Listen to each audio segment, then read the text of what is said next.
Thank you, Madam Deputy Speaker. Madam Deputy Speaker, the ACDP appreciates that this is a very complicated and complex matter. However, let us make it very clear that we have some serious concerns with the report, and we are concerned from a legal perspective as to the process that was followed. Surely, a senior counsel opinion should have been obtained, given the fact that in all likelihood this matter will end up in the courts. If one also considers that the fiscal framework is premised on economic growth of 1.9%, last year's growth was a dismal 0.6%, 0.5% lower than Treasury's own projection. How realistic then is a 1.9% projection?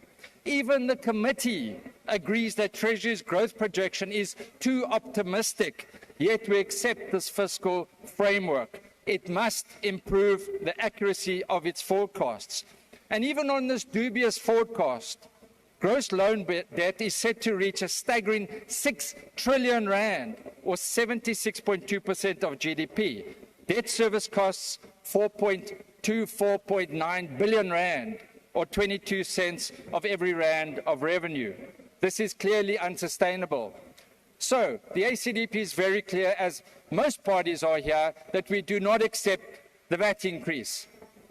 Yesterday, whilst the committee was sitting, SARS announced that they had collected an extra 8.8 billion rand.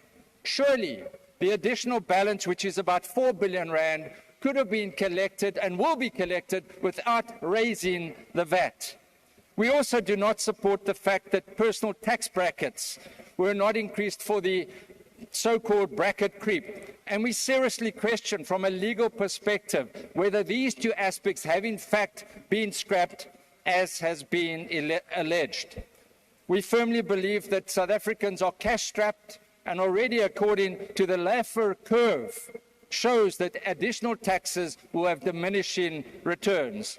The ACDP believes that a pro-growth budget which cuts unnecessary spending and wastage is what is required.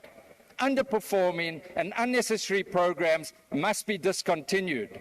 Lastly, we believe that closing the tax gap, which is estimated by SARS at 800 billion rand, by only 10% would result in additional 80 billion rand for state coffers. We as the ACDP cannot support the report. We believe that those VAT changes and those other changes could have been implemented using the legislation that the committee has to its disposal. I thank you.